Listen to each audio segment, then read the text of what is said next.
അസ്സലാമു അലൈക്കും വറഹ്മത്തുള്ളാഹി വബറകാതുഹു. ബിസ്മില്ലാ വൽഹംദുലില്ലാ വസ്സലാത്തു വസ്സലാമു അലാ അഷ്റഫി റസൂലില്ലാ വഅലാ ആലിഹി വസ്വഹ്ബിഹി അൽ ഫായിസീന ബിറിദ്വാ അമ്മാ ബഅദ്.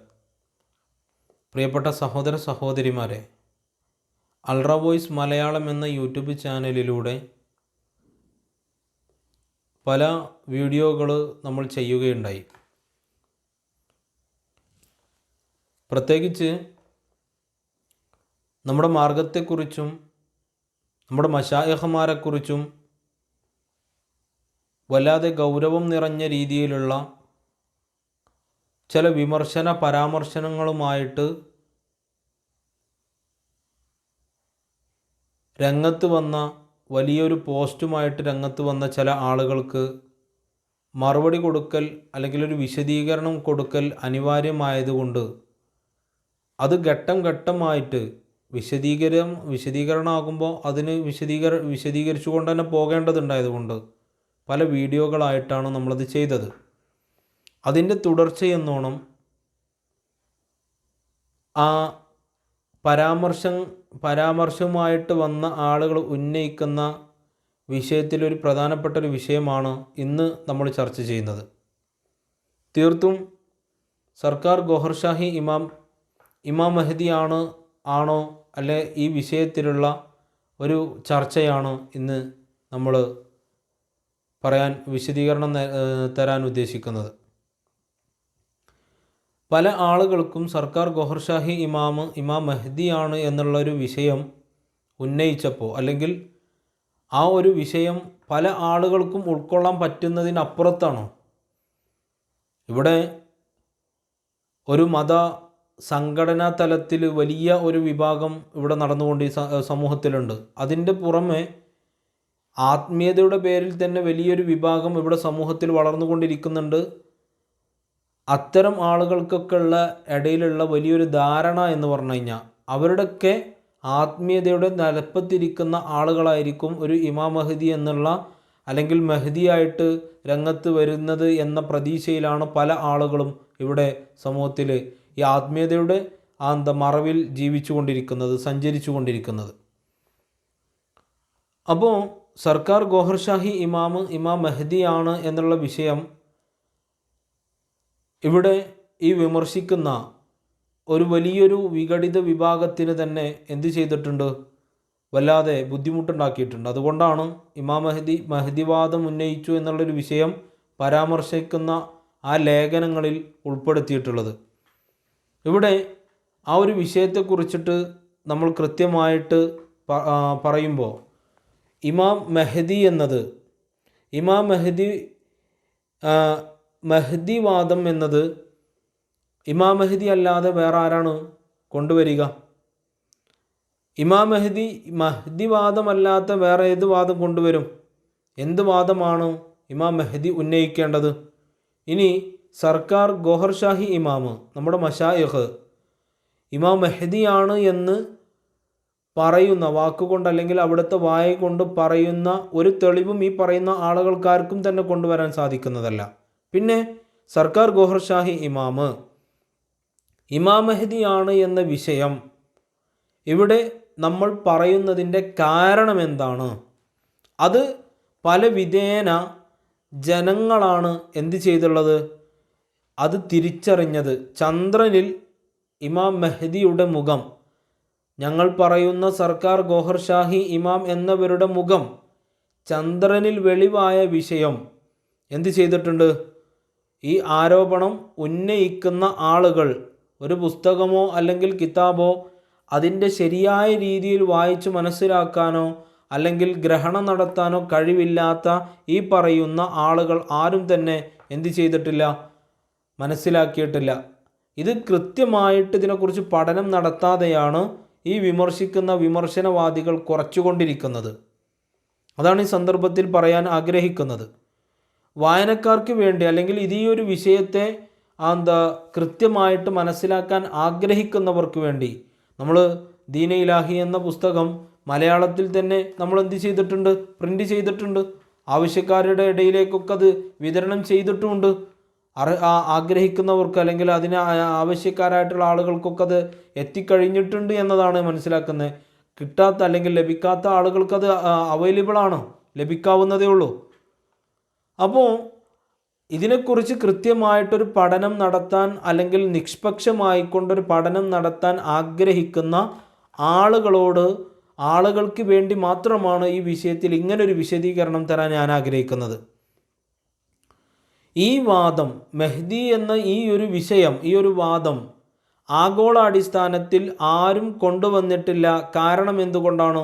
ഇതുവരെ ആഗോളാടിസ്ഥാനത്തിലൊന്നും എടുത്ത് പരിശോധിക്കുക. ഈ മെഹ്ദി വാദം ഒരുപാട് കള്ള മെഹ്ദിമാർ വന്നിട്ടുണ്ട് എന്നത് സത്യമാണ്, ശരിയാണ്. അതേപോലെ തന്നെ മുസൈലിമത്തുൽ കസാബിനെ പോലെ അല്ലെങ്കിൽ ഒരു പ്രവാചകത്വവാദികളായിട്ടുള്ള എത്രയോ ആളുകൾ വന്നിട്ടുണ്ട്. നുബുവത്ത് വാദം നേരത്തെ നമ്മൾ മുൻകഴിഞ്ഞ വീഡിയോകളിൽ പറഞ്ഞിട്ടുണ്ട്. അത് നമ്മൾ പല വീഡിയോകളിലും വിശദീകരിക്കാറുണ്ട്, വിശദീകരണം നൽകിയിട്ടുണ്ട്. ഇവിടെ ഇമാം മെഹ്ദി എന്നുള്ളൊരു വിഷയം പല ഇമാം മെഹ്ദിമാരും ഇവിടെ വന്നു പോയിട്ടുണ്ട്, അല്ലെങ്കിൽ മെഹ്ദിവാദവുമായിട്ട് വന്ന ഒരുപാട് ആളുകളുണ്ട്. അവരൊക്കെ ചില ആളുകളുടെ ഇടയിൽ ചില രാജ്യങ്ങളിൽ ഒക്കെ ഒതുങ്ങിക്കൂടുന്ന ഒരു വിഷയമായിട്ട് മാറിയിട്ടുണ്ട്. പക്ഷേ ആഗോളാടിസ്ഥാനത്തിൽ ഈ വാദം, ഈ മെഹ്ദി എന്നുള്ളൊരു വിഷയം രംഗത്ത് വന്ന ഒരു ടീം അല്ലെങ്കിൽ ഒരു വിഭാഗം, അത് ഇവിടെ സർക്കാർ ഗോഹർ ഷാഹി ഇമാം മെഹ്ദിയുടെ അനുയായികളിൽ മാത്രമാണ്. സർക്കാർ ഗോഹർ ഷാഹി മാത്രമാണ് ആഗോളാടിസ്ഥാനത്തിൽ ഇത്രയും ഒരു ആയിട്ടുള്ള ഒരു വിഷയമുള്ളത്, അല്ലെങ്കിൽ ഒരു വാദമായിട്ട് വന്നിട്ടുള്ളത് സർക്കാർ ഗോഹർ ഷാഹി ഇമാം മാത്രമാണ് ആഗോളാടിസ്ഥാനത്തിൽ. രണ്ടാമത് പറയാനുള്ളത് ഒരു വിഷയം, റസൂലുള്ളാഹി സ്വല്ലല്ലാഹു അലൈഹി വസല്ലമ തങ്ങൾ പറയുന്നത് കൃത്യമായിട്ട് നമ്മൾ മനസ്സിലാക്കണം. ഇമാം മെഹ്ദിയെക്കുറിച്ച് ഹബീബായ റസൂലുള്ളാഹി സ്വല്ലല്ലാഹു അലൈഹി വസല്ലമ തങ്ങളുടെ പഠനം അല്ലെങ്കിൽ അവിടുത്തെ വാക്കുകൾ എന്നത് ഇമാം മഹ്ദി എന്നല്ല, ഇമാം മെഹ്ദി എന്നാണ്. ഇമാം മെഹ്ദി എന്ന് പറയുമ്പോൾ അത് തീർത്തും ഒരു അറബ് ഭാഷയല്ല. മഹ്ദി എന്ന അറബ് പദത്തിൻ്റെ അർത്ഥം എന്താണ്? അത് ഹിദായത്ത് കൊടുക്കുന്നവൻ എന്ന അർത്ഥം വരുന്ന മഹ്ദി എന്ന പദം ഹബീബായ റസൂലുള്ളാഹി സ്വല്ലല്ലാഹു അലൈഹി വസല്ലം തങ്ങൾ ഉദ്ധരിച്ചിട്ടില്ല. ഹബീബായ റസൂലുള്ളാഹി സ്വല്ലല്ലാഹു അലൈഹി വസല്ലം തങ്ങൾ പറയുന്നത് ഇമാം മെഹ്ദി എന്നാണ്. മെഹ്ദി എന്ന പദം തന്നെ ഏതാണ്? അത് തീർത്തും പേർഷ്യൻ പദമാണ്. പേർഷ്യൻ പദത്തിൽ നിന്നും ഉള്ള മെഹ്ദി എന്ന പദത്തെ അർത്ഥമാക്കുന്നത് എന്താണ്? ചന്ദ്രൻ്റെ ആള് എന്നാണ്. അപ്പോൾ ചന്ദ്രൻ്റെ ആള് എന്ന്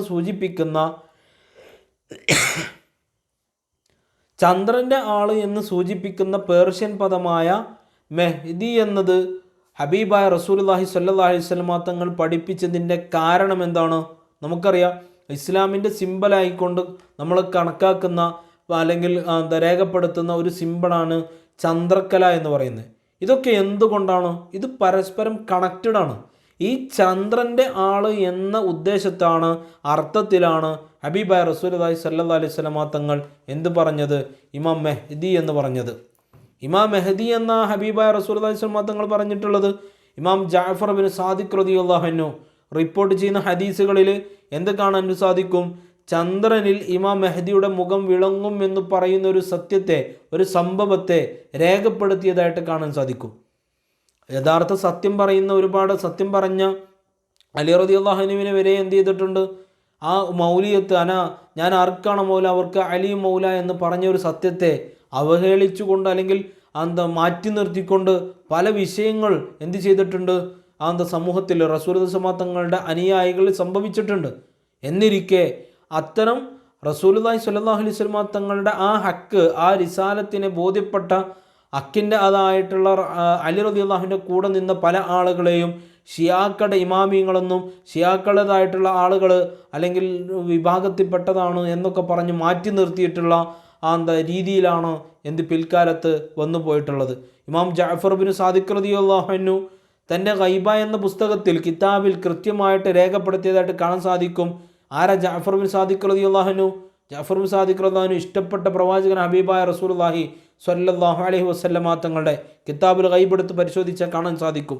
ആ കിതാബിൽ ചന്ദ്രനിൽ ഇമാം മെഹ്ദിയുടെ മുഖം വിളങ്ങും എന്ന് രേഖപ്പെടുത്തിയതായിട്ട് കാണാൻ സാധിക്കും. മറ്റൊന്ന്, സൂര്യനിലും ചന്ദ്രനിലും പ്രത്യക്ഷപ്പെടുന്ന അടയാളങ്ങളെക്കുറിച്ച് പലയിടങ്ങളിലും എന്ത് ചെയ്തിട്ടുണ്ട്? വന്നിട്ടുണ്ട്. കാരണം എന്തുകൊണ്ട്? ഇമാം മഹ്ദി വരുന്നത് എല്ലാ മനുഷ്യർക്കും വേണ്ടിയിട്ടാണ്, അല്ലാതെ കേവലം ഒരു വിഭാഗത്തിന് വേണ്ടി മാത്രമല്ല ഇമാം മഹ്ദി വരുന്നത്. ഇമാം മഹ്ദി വരുന്നതായ സന്ദർഭത്തിൽ അവിടെ അവസാന കാലഘട്ടത്തിൽ ഇമാം മഹ്ദിയുടെ വരവിൻ്റെ പശ്ചാത്തലം അല്ലെങ്കിൽ ആവശ്യകത എന്നത് അധർമ്മകാലം അല്ലെങ്കിൽ ഒരു എന്താ പറയുക, ഹിദായത്ത് നശിച്ചുകൊണ്ടിരിക്കുന്ന അത്രയും മനുഷ്യ സമൂഹത്തിനിടയിൽ അധർമ്മകാരികളായിട്ടുള്ള ആളുകൾ നേതൃത്വം നൽകുന്ന അല്ലെങ്കിൽ അതേപോലെ തന്നെ മതം എന്ന് പറഞ്ഞ അല്ലെങ്കിൽ ആത്മീയത പഠിപ്പിക്കുന്ന ആളുകൾ ആത്മീയതയുടെ മറവിൽ യഥാർത്ഥ ആത്മീയത നഷ്ടപ്പെടുത്തുന്ന ഒരു അവസ്ഥ വന്നു കഴിഞ്ഞാൽ അങ്ങനത്തെ ഒരു സിറ്റുവേഷനിലാണ് തീർത്തും ഇമാം മെഹ്ദിയുടെ നീതി നടപ്പിലാക്കുന്ന ആ വരവിനെ ഹബീബായ റസൂലുള്ളാഹി സ്വല്ലല്ലാഹു അലൈഹി വസല്ലം തങ്ങൾ നമ്മളെ പഠിപ്പിക്കുന്നത്. അപ്പോൾ അത്തരം ഒരു വരുന്നൊരു സന്ദർഭത്തിൽ ഇവിടെ സംഭവിക്കുന്നത് എന്താണ്? എല്ലാ മനുഷ്യന്മാർക്കിടയിലും സമൂഹത്തിൽ ഹബീബായ റസൂലുള്ളാഹി സ്വല്ലല്ലാഹു അലൈഹി വസല്ലം തങ്ങളെ വമാ അർസൽനാക ഇല്ലാ റഹ്മത്തൽ ലിൽ ആലമീൻ എന്നാ പഠിപ്പിച്ചേ. ലോകർക്ക് രക്ഷകനായിട്ട് ഹബീബായ റസൂലുള്ളാഹി സ്വല്ലല്ലാഹു അലൈഹി വസല്ലം തങ്ങളെ എന്ത് ചെയ്തിട്ടുള്ളത്, നിയോഗിച്ചിട്ടുള്ളത് എന്ന് ഖുർആനിലൂടെ പഠിപ്പിക്കുന്ന പോലെ തന്നെ വമാ അർസൽനാക ഇല്ലാ റഹ്മത്തൽ ലിൽ മുസ്ലിമീൻ എന്ന് പ്രത്യേകം പറഞ്ഞിട്ടില്ലല്ലോ അവിടെ. എന്ന പോലെ തന്നെ ഇവിടെ നമ്മൾ മനസ്സിലാക്കേണ്ടത് ഇമാം മെഹ്ദിയുടെ വരവ് ലോകർക്കാണ്, ലോക ജനതയ്ക്ക് വേണ്ടിയിട്ടാണ്. വഴി തെറ്റിയിട്ടുള്ള അല്ലെങ്കിൽ ഒരു അധംപതിച്ച കാലഘട്ടത്തിൽ സമൂഹത്തിലേക്ക് നീതി നടപ്പിലാക്കുന്നതിന് വേണ്ടിയിട്ട് ഇമാം മെഹ്ദി വരുമ്പോൾ എന്താണ് യഥാർത്ഥത്തിൽ നീതി? ആത്മീയതയുടെ നീതിയാണ് അവിടെ നടപ്പിലാക്കുന്നത്.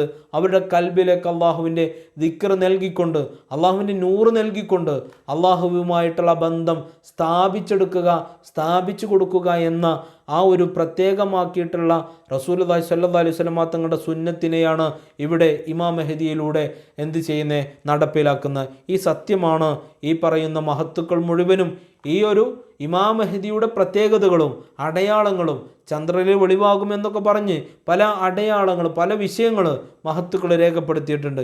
ഇനി നമ്മൾ മാത്രമാണ് ഇസ്ലാമിക പരമായിട്ടുള്ള കിതാബുകളിലോ ഗ്രന്ഥങ്ങളിലോ തുടങ്ങിയിട്ടുള്ള പ്രസ്താവനകൾ മാത്രമാണോ വന്നിട്ടുള്ളത്? അല്ല. സൂര്യനിലും ചന്ദ്രനിലും നക്ഷത്രങ്ങളിലും അടയാളങ്ങൾ പ്രത്യക്ഷപ്പെടും. കടലിൻ്റെയും തിരമാലകളുടെയും ഇരമ്പൽ ഭൂമിയിൽ ജനങ്ങൾക്കിടയിൽ സംഭ്രമമുളവാക്കും എന്ന് പറയുന്ന രീതിയിൽ ഒരുപാട് കാര്യങ്ങൾ, പോകുന്നവയെ ഓർത്തുള്ള ഭയവും ആകുലതയും കൊണ്ട് ഭൂവാസികൾ അസ്തപ്രജ്ഞരാകും, ആകാശ ശക്തികൾ ഇളകും എന്ന് പറയുന്ന ലുക്കോസ് 21:25 കാണാൻ സാധിക്കും. അപ്പോൾ അതേപോലെ തന്നെ ശ്രീ ഗുരു ഗ്രന്ഥ സാഹിബ് എന്നിവർ റിപ്പോർട്ട് ചെയ്യുന്ന രേഖപ്പെടുത്തിയതായിട്ട് കാണാൻ സാധിക്കും. അവതാരം പ്രത്യക്ഷപ്പെടും മുമ്പായി അദ്ദേഹത്തിൻ്റെ ആഗമനം ലോകം മുഴുവൻ വിളംബരം ചെയ്യപ്പെടുന്നതാണ്. സൂര്യനും ചന്ദ്രനും അദ്ദേഹത്തിനായുള്ള തെളിവുകൾ അറിയിക്കുന്നതുമാണ് എന്ന് പറയുന്നതായിട്ട് കാണാൻ സാധിക്കും. അതേപോലെ പ്രഗത്ഭനായിട്ടുള്ള ജഅഫർ ബിൻ സാദിഖ് റളിയല്ലാഹു അൻഹു കിതാബുൽ ഗൈബയിൽ മറ്റൊരിടത്ത് രേഖപ്പെടുത്തിയത് കാണാൻ സാധിക്കും. ആകാശത്തിൽ നിന്നും വിളിയാളം ഉണ്ടാകുന്ന വർഷത്തിനു മുമ്പായി റജബിൽ ഒരു അടയാളം പ്രത്യക്ഷപ്പെടും. അദ്ദേഹത്തോട് ചോദിക്കപ്പെട്ടു, എന്താണത്? ചന്ദ്രനിൽ ഒരു മുഖം വെളിപ്പെടും, നീളുന്ന ഒരു ഹസ്തവും എന്ന് രേഖപ്പെടുത്തിയതായിട്ട് ജഅഫർ ബിൻ സാദിഖ് റളിയല്ലാഹു അൻഹു കിതാബുൽ ഗൈബയിൽ കാണാൻ സാധിക്കും. ചന്ദ്രനിൽ ഒരു മനുഷ്യനുണ്ട്, അദ്ദേഹം വെള്ളിയുടെ മേലങ്കി ധരിച്ചിരിക്കുന്നു. ധനു രാശിക്കാരൻ ചന്ദ്രനിൽ നിന്നും പ്രത്യക്ഷനാകും. മൈക്കിൾ നോസ്ട്രഡാമസ് എന്ന് പറയുന്നവരെ രേഖപ്പെടുത്തിയതായിട്ട് കാണാൻ സാധിക്കും. അതേപോലെ ഇവിടെ ഒരു സൂഫികളായിട്ടുള്ള തസവൂഫിൻ്റെ മേഖലയിൽ സഞ്ചരിക്കുന്ന ആളുകളൊക്കെ ഉദ്ധരിക്കാറുള്ള അല്ലെങ്കിൽ കൊണ്ടു നടക്കാറുള്ള പാടാറുള്ള വരികളൊക്കെ എടുത്ത് കൊണ്ടു നടക്കാറുള്ള അനുകരിക്കുന്ന ഒരു വ്യക്തിത്വമാണ് അല്ലാമ ഇക്ബാൽ. അവരുടെ വരികളിൽ ഇങ്ങനെയാണ്: അദ്ദേഹത്തിൻ്റെ അടയാളങ്ങളെ നിങ്ങൾ ആകാശത്തും ഭൂമിയിലും വായുവിലും നോക്കുക. കിഴക്കിൽ പ്രത്യക്ഷനാവുന്നവൻ്റെ അടയാളങ്ങളാണ് അവ എന്ന് പറയുന്ന വരികൾ ആരാണ്? അല്ലാമ ഇക്ബാൽ രേഖപ്പെടുത്തിയതായിട്ട് കാണാൻ സാധിക്കും. അതേപോലെ തന്നെ ജാബിർ ബിൻ അബ്ദുള്ള റളിയല്ലാഹു അൻഹു നിവേദനം ചെയ്യുന്ന ഒരു ഹദീസിൽ കാണാൻ സാധിക്കും, ഞങ്ങൾ ഹബീബായ റസൂലുള്ളാഹി സ്വല്ലല്ലാഹു അലൈഹി വസല്ലമ തങ്ങളുടെ കൂടെ ഇരിക്കുന്നതായ സന്ദർഭത്തിൽ ഹബീബായ റസൂലുള്ളാഹി സ്വല്ലല്ലാഹു അലൈഹി വസല്ലമ തങ്ങൾ പൂർണ്ണ ചന്ദ്രനിലേക്ക് നോക്കിക്കൊണ്ട് ഞങ്ങളോട് ഇങ്ങനെ പറയുകയുണ്ടായി. എന്താണ്? ഈ ചന്ദ്രനെ കാണുന്ന പ്രകാരം നിങ്ങൾ നിങ്ങളുടെ റബ്ബിനെ കാണുന്നതാണ്. അവനെ കാണുന്നതിൽ നിങ്ങൾക്ക് പ്രയാസം നേരിടുകയില്ല. സഹീഹ് മുസ്ലിം. ചന്ദ്രനിൽ കാണുന്നൊരു വിഷയത്തെ എങ്ങനെയാണ് ഒരു ആഖിറിൻ്റെ അല്ലെങ്കിൽ ഉഖ്റവിയായിട്ടുള്ള കാര്യങ്ങളിൽ ഒക്കെ എങ്ങനെയാണ് ഉൾപ്പെടുത്തുന്നത്? ചന്ദ്രനെ കാണുന്ന പ്രകാരം നിങ്ങളുടെ റബ്ബിനെ കാണുന്നതാണ് എന്ന് പറഞ്ഞുകൊണ്ട് വിവരിക്കുന്നുണ്ട്. ഇതൊക്കെ ആത്മീയതയുടെ തലത്തിൽ ആ ഒരു അവസ്ഥയിൽ സഞ്ചരിക്കുമ്പോൾ മാത്രമാണ് ഇതൊക്കെ പൂർണ്ണമായിട്ട് നമുക്ക് മനസ്സിലാക്കാൻ സാധിക്കുന്നത്. ഇമാം മഹ്ദിയുടെ ആഗമന സമയം കിഴക്കിൽ നിന്നും തിളങ്ങുന്ന ഒരു വാൽനക്ഷത്രം പ്രത്യക്ഷമാകുന്നതാണ് ഹദീസിൽ വിവരിക്കുന്നുണ്ട്. ഇമാം മഹ്ദിയുടെ മുഖത്തെ സൂചിപ്പിച്ചുകൊണ്ടാണ് എന്ത് ചെയ്തത്?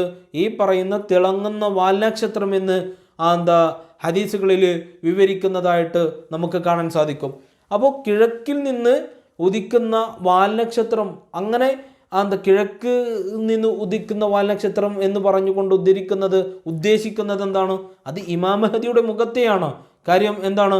വടക്ക് നിന്ന് അല്ലെങ്കിൽ പടിഞ്ഞാറ് നിന്ന് ഉദിക്കുന്ന എന്നൊക്കെ പറഞ്ഞെന്ന്, അല്ലെങ്കിൽ ഇവിടെ കിഴക്കിൽ നിന്ന് ഉദിക്കുന്നത് എന്ന് പറയുന്ന ആ ഒരു വാൽനക്ഷത്രം എന്താണ്? അത് ഇമാം മഹ്ദിയുടെ മുഖത്തെ സൂചിപ്പിച്ചുകൊണ്ടാണ്. അപ്പോൾ തീർത്തും ഇങ്ങനെ ഒരുപാട് സന്ദർഭങ്ങളിൽ ഒരുപാട് സ്ഥലങ്ങളിൽ കൃത്യമായിക്കൊണ്ട് പല ആളുകളും വിവരിച്ചിട്ടുണ്ട് ഈ വിഷയത്തെക്കുറിച്ച്. അപ്പോൾ ഇമാം മഹ്ദിയുടെ വിഷയം സർക്കാർ ഗോഹർ ഷാഹി ഇമാം മഹ്ദിയാണ് എന്നുള്ളൊരു വിഷയത്തെ മനസ്സിലാക്കാൻ ഒരുപാട് സഞ്ചരിക്കേണ്ട ആവശ്യമൊന്നുമില്ല. ഇവിടെ മറ്റൊരു കാര്യം ഞാനിവിടെ പറയാൻ ആഗ്രഹിക്കണം. സമൂഹത്തിൽ ഇമാം മഹ്ദിയുടെ ചർച്ച നടത്തുന്നത് മുസ്ലിം വിഭാഗമാണ്. മുസ്ലിം വിഭാഗത്തിൽ ചർച്ച ചെയ്യുന്ന ഒരു കാര്യം എന്നാൽ ഇമാം മഹ്ദി മക്കയിൽ വെളിവാകും. മക്കയിൽ വെളിവാകുമ്പോൾ അബ്ദാലിങ്ങൾ പോയി ബൈഅത്ത് ചെയ്യും. ആ അബ്ദാലിങ്ങൾ ബൈഅത്ത് ചെയ്യുമ്പോൾ മുഅ്മിനീങ്ങൾ പോയിട്ട് അണിനിരക്കും. ഇങ്ങനെയാണ് ഇമാം മഹ്ദിയുടെ വിഷയത്തെക്കുറിച്ച് ഇവിടെ ആധുനിക പണ്ഡിതന്മാരുടെ അരികിൽ നിന്നുള്ള ഒരു പഠനം. അങ്ങനെ ഈ ഒരു വിഷയം നമ്മൾ ചർച്ച ചെയ്യുമ്പോൾ ഞാൻ പറയാൻ ആഗ്രഹിക്കുന്നത്, ഈ ചരിത്രം ഹദീസുകളൊക്കെ പഠനം നടത്തിയിട്ട് ഒരു സീന് ക്രിയേറ്റ് ചെയ്ത് കഴിഞ്ഞാൽ, കുറഞ്ഞ ആളുകൾ ഒരു വിഷ്വൽ ക്രിയേറ്റ് ചെയ്താൽ എങ്ങനെ നമുക്ക് മനസ്സിലാക്കാൻ പറ്റും? ഈ ഒരു ഹദീസുകളൊക്കെ ഈ വിഷയങ്ങളൊക്കെ അറിയുന്ന ആൾ തന്നെയാണ് ഇബിലീസ്, അതേപോലെ തന്നെ ദജ്ജാൽ. ഇങ്ങനത്തെ ഒരു സീന് ക്രിയേറ്റ് ചെയ്ത് കഴിഞ്ഞാൽ എങ്ങനെ നമുക്ക് മനസ്സിലാക്കാൻ പറ്റും? ഈ ഒരു വിഷയം പറയുമ്പോൾ എനിക്ക് ചോദിക്കാനുള്ളത്, മനസ്സിലാകുന്ന രീതിയിൽ എനിക്ക് പറയാനുള്ളത്, ഇമാം മഹ്ദി എന്നത് വെളിവാവുക. ഒന്നാമത്തെ കാര്യം, വെളിവാകണമെങ്കിൽ മറഞ്ഞ ഒരു സാധനമാണ് വെളിവാകേണ്ടത്. അപ്പോൾ ഈ വെളിവാകുന്നത് മറഞ്ഞിട്ടുണ്ട്. ആ മറഞ്ഞത് എന്താണ്? അതാരാണ്? മറഞ്ഞ ഒന്നായിരിക്കണം വെളിവാകേണ്ടത്. ഇവിടെ സർക്കാർ ഗോഹർ ഷാഹി ഇമാം മഹ്ദിയുടെ വിഷയത്തിൽ 2001 എന്ത് ചെയ്തിട്ടുണ്ട്? സർക്കാർ ഗൈബത്ത് സംഭവിച്ചിട്ടുണ്ട്. ഈസാ നബി വെളിവാകും എന്ന പോലെ തന്നെ വെളിവാകുന്ന ഒരു സംഭവം എവിടെ നടക്കുന്നുണ്ട്? ഇമാം മഹ്ദിയിലും നടക്കുന്നുണ്ട്. എന്തുകൊണ്ട്? ഈ ഈസാ നബിക്ക് ഗൈബത്ത് സംഭവിച്ച പോലെ തന്നെ ഇമാം മഹ്ദിയിലും എന്ത് ചെയ്തിട്ടുണ്ട്? ഒരു ഗൈബത്ത് സംഭവിച്ചിട്ടുണ്ട്. അതുകൊണ്ടാണ് പിന്നീട് വെളിവാവുക എന്നാണ് അവിടെ ഉദ്ധരിക്കുന്നത്. പിന്നെ പറയുന്ന വിഷയം, ഇതിനൊരുപാട് തെളിവുകളിലേക്കൊന്നും ഞാൻ കടന്നു പോകുന്നില്ല. ഇത്ര കോമൺ ആയിട്ട് ചിന്തിക്കുന്ന ആളുകൾക്ക് മനസ്സിലാക്കാൻ പറ്റും. ഇമാം മഹ്ദി വെളിവാകുമ്പോൾ അബ്ദാലിങ്ങൾ പോയിട്ട് ബൈഅത്ത് ചെയ്യും എന്നാണ് പറയുന്നത്. അബ്ദാലിങ്ങൾ പോയിട്ട് ബൈഅത്ത് ചെയ്തു, അപ്പം മുഅ്മിനീങ്ങൾ അണിനിരക്കും. ഈ ഒരു വിഷയത്തെ പറയുമ്പോൾ എനിക്ക് ചോദിക്കാനുള്ളത്, സാധാരണക്കാരനായിട്ടുള്ള ആളുകൾക്ക് എങ്ങനെയാണ് ഇത് ഇമാം മഹ്ദിയാണ് എന്നെങ്ങനെ മനസ്സിലാക്കാൻ പറ്റും? അപ്പോൾ പറയും, ഇമാം മഹ്ദി എന്നവരെ തിരിച്ചറിഞ്ഞ അബ്ദാലിങ്ങൾ ബൈഅത്ത് ചെയ്തത് കൊണ്ട് മുഅ്മിനീങ്ങൾ അണിനിരക്കുക എന്നാണ്, സാധാരണക്കാരെ അണിനിരക്കുക എന്നാണ് അവിടെ മറുപടി പറയാനുള്ളത്. ഓക്കെ, സാധാരണക്കാരായിട്ടുള്ള ആളുകൾക്ക് ഈ അബ്ദാലിങ്ങളാണ് എന്ന് മനസ്സിലാക്കാനുള്ള മാനദണ്ഡം എന്താണ്? അതെങ്ങനെ സാധിക്കും? അതെങ്ങനെ സാധ്യമാകും? അപ്പോൾ അതിനുള്ള മാനദണ്ഡം ഈ ഒരു ചരിത്രം കേട്ടിട്ട്, ഈ ഒരു ഹദീസിനെ ഒരു വിശകലനം നടത്തിയിട്ട് കുറച്ച് ആളുകൾ കൂടിയിട്ട് എന്ത് ചെയ്യാണ്, മാജിക്കും അതേപോലെ കൂടോത്തരങ്ങളും മറ്റുള്ള വഴിപാടുകളൊക്കെ നടത്തിക്കൊണ്ടുള്ള ഒരു ടീം കൂടിയിട്ട് ഇങ്ങനത്തെ ഒരു സീന് ക്രിയേറ്റ് ചെയ്ത് കഴിഞ്ഞാൽ എങ്ങനെയാണ് സാധാരണക്കാരനായിട്ടുള്ള ഈ പറയുന്ന ഹദീസൊക്കെ പഠിച്ച് ചരിത്രങ്ങളൊക്കെ പഠിച്ച് ധരിച്ചു വെച്ചിട്ടുള്ള ആൾക്ക് എങ്ങനെയാണ് ഇത് ഹക്കായിട്ട് ഉൾക്കൊള്ളാൻ പറ്റുക? ഹക്കാണോ അല്ലയോ എന്നിങ്ങനെ മനസ്സിലാക്കാൻ പറ്റും? അതിനുള്ള മാനദണ്ഡമാണ് ഖുർആനിലൂടെ പഠിപ്പിക്കുന്നത്. ഇതൊക്കെ തിരിച്ചറിയണമെന്നുണ്ടെങ്കിൽ ആദ്യം എന്ത് ചെയ്യണം? ആരെ പിൻപറ്റണം, ആരെ പിൻപറ്റണ്ട എന്ന് ഖുർആനിലൂടെ പഠിപ്പിച്ചിട്ടുണ്ട്. വലാ തുതിമന ഫല ഖൽബു ദിക്രിന, കൽബിൽ അള്ളാഹിൻ്റെ ദിക്റില്ലാത്തവരെ നിങ്ങൾ പിൻപറ്റരുത്. ആ ഖുർആനിൻ്റെ അധ്യാപനത്തെ വിശദീകരിക്കുന്ന തഫ്സീറുകളിൽ കാണാൻ സാധിക്കും. എന്താണത്? ഹബീബായ റസൂലുള്ളാഹി സ്വല്ലല്ലാഹി അലൈഹി വസല്ലമ തങ്ങളോട് ചോദിക്കുക. ഹബീബായ റസൂലുള്ളാഹി സ്വല്ലല്ലാഹി തങ്ങൾ പറയുന്നുണ്ട്, നിങ്ങൾക്ക് ആരെ കാണുമ്പോഴാണോ അള്ളാഹു എന്ന ദിക്ർ വരുന്നത്, അള്ളാഹു എന്ന ഓർമ്മ വരുന്നത് എന്ന രീതിയിലാണ് എന്ത് ചെയ്തിട്ടുള്ളത്, ഇവിടെ ചർച്ച ചെയ്തിട്ടുള്ളത്. ഓർമ്മയാണെങ്കിൽ അവിടെ ഒരുപാട് പ്രശ്നങ്ങൾ വരുന്നുണ്ട്. ഓർമ്മ എന്നത് നമ്മുടെ മനസ്സിൽ വരുന്നതാണ്.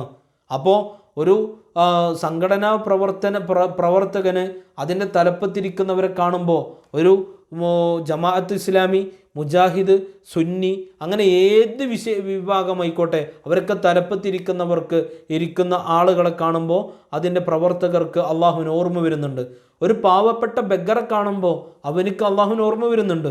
മുതലാളിയെ കാണുമ്പോൾ പാവപ്പെട്ടവനക്ക് ഓർമ്മ വരുന്നുണ്ട്. മുതലാളിക്ക് പാവപ്പെട്ടവനെ കാണുമ്പോൾ ഓർമ്മ വരുന്നുണ്ട്. ഇപ്പോൾ എങ്ങനെയാണ് അള്ളാഹുവിന് ഓർമ്മ വരുന്നത്, എങ്ങനെയാണ് അവിടെ സ്ഥിരീകരിക്കാൻ പറ്റുന്നത്? അപ്പോൾ അള്ളാഹുവിൻ്റെ ഔലിയാക്കളെ തിരിച്ചറിയാനുള്ള മാനദണ്ഡം ഓർമ്മയല്ല, അള്ളാഹു എന്ന ദിക്ർ വരുന്നത്. കൽബിൽ അള്ളാഹുവിൻ്റെ ദിക്ർ വരണം. ആ ദിക്ർ വന്നു കഴിഞ്ഞാൽ നിനക്ക് ആരെ കാണുമ്പോഴാണോ നിൻ്റെ കൽബിൽ അള്ളാഹു എന്ന ദിക്ർ വരുന്നത്, അവരാണ് അള്ളാഹുവിൻ്റെ ഔലിയാക്കൾ എന്ന ഒരു വിഷയത്തെ വിശദീകരിച്ചുകൊണ്ട് അതിൻ്റെ തഫ്സീറിൽ പറയുന്നുണ്ട്. അപ്പോൾ അങ്ങനത്തെ ഒരു പ്രോസസ്സിങ് എന്ത് ചെയ്യണം? ഒരു വലിയ മുർഷിദിനെ കണ്ടെത്തിയിട്ട് അവർ ദാക്കിറ കൽബികളായിട്ടുള്ള, കൽബ് ഹയാത്തായിട്ടുള്ള ആളുകളെ കണ്ട് അവരിൽ നിന്ന് മുരീദിൻ്റെ കൽബിലേക്ക് അള്ളാഹു എന്ന ദിക്ർ നൽകി അള്ളാഹുവിൻ്റെ നൂറ് നൽകാൻ കഴിവുള്ളവരെ പിൻപറ്റിക്കഴിഞ്ഞാൽ മാത്രമാണ് എന്ത് ചെയ്യുന്നത്? ഈ പറയുന്ന ഇമാം മെഹദിയുടെ വരവിൻ്റെ സമയത്ത് ഇതുപോലത്തെ ഒരു സിറ്റുവേഷൻ വരുമ്പോൾ അത് സത്യമാണോ അസത്യമാണോ എന്ന് തിരിച്ചറിയാനുള്ള മാനദണ്ഡമെന്ന് സാന്ദർഭികമായിട്ട് ഉണർത്താൻ ആഗ്രഹിക്കുകയാണ്. അതുകൊണ്ട് നിഷ്പക്ഷമായിട്ട് നിങ്ങൾ ഇതിനെക്കുറിച്ച് പഠനം നടത്തുക. അല്ലാതെ വിമർശിക്കുന്ന ആളുകൾ എവിടേക്കോ വിവരിക്കുന്ന, എന്തൊക്കെയോ പറയുന്ന കാര്യങ്ങൾ എടുത്തുകൊണ്ടാണ് എന്ത് ചെയ്തിട്ടുള്ളത്, വന്നിട്ടുള്ളത്. ഇത് തന്നെയാണ് സത്യം എന്ന് അവർക്ക് മനസ്സിലാകുന്നത് വരെ ചക്രവാളങ്ങളിലും ചന്ദ്രൻ, സൂര്യൻ, അതുപോലെ മറ്റു തുടങ്ങിയവ അവരുടെ ഉള്ളിൽ തന്നെയും എന്ത് ചെയ്യും? ദിക്റെ കൽബ് അവരുടെ ഉള്ളിൽ തന്നെയും എന്ന് പറയുമ്പോൾ അവരുടെ ഉള്ളിൽ ദിക്റെ കൽബ് അവർക്ക് നാം ദൃഷ്ടാന്തങ്ങളെ ഭാവിയിൽ കാണിച്ചു കൊടുത്തുകൊണ്ടേയിരിക്കും. ദിക്റെ കൽബ് കരസ്ഥമാക്കിയിട്ടുള്ള അത്തരം ആളുകൾക്ക് എന്ത് സംഭവിക്കും?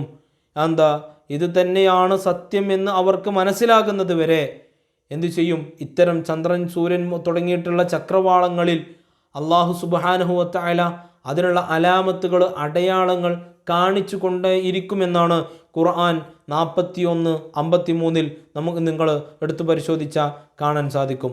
അതുകൊണ്ട് ഈ വിഷയത്തെ നമ്മൾ മനസ്സിലാക്കേണ്ടത് കൃത്യവും വ്യക്തവുമായിട്ട് അൾട്രാ ടി വിയിലൂടെ, ഉറുദു, ഹിന്ദി, ഇംഗ്ലീഷൊക്കെ അറിയുന്ന ആളുകൾക്ക് അൾട്രാ ടി വി 24 വർഷമായിട്ട് ഇത് ചർച്ച ചെയ്തുകൊണ്ടിരിക്കുകയാണ്. ഇത്രയും കാലമായിട്ട് കേവലം ചില വിഭാഗങ്ങളുടെ ഇടയിൽ മാത്രം ഒതുങ്ങുന്ന വിമർശനങ്ങളാണ് നടന്നിട്ടുള്ളത്. ആഗോളാടിസ്ഥാനത്തിൽ ഈ വിഷയം ചർച്ച ചെയ്തുകൊണ്ടിരിക്കുകയാണ്. എന്തുകൊണ്ട് ഈ പറയുന്നൊരു വിഷയത്തെ എന്ത് ചെയ്തിട്ടില്ല? മറികടക്കുന്ന രീതിയിൽ, ഇതിനെ വെല്ലുവിളിക്കുന്ന രീതിയിൽ ഇതിനെ എന്ത് ചെയ്തിട്ടില്ല? ഒരു വിഷയം കൊണ്ടുവന്നിട്ടില്ല, ഇതുവരെ വന്നിട്ടില്ല. 24 വർഷം വരാത്തൊരു സംഭവം ഇനി വരുക എന്ന് പറഞ്ഞു കഴിഞ്ഞാൽ എങ്ങനെ? അപ്പോൾ ഈ 24 വർഷത്തെ പഠനം കൃത്യമായിട്ട് അൾട്രാ ടി വിയിൽ ലഭ്യമാണ്.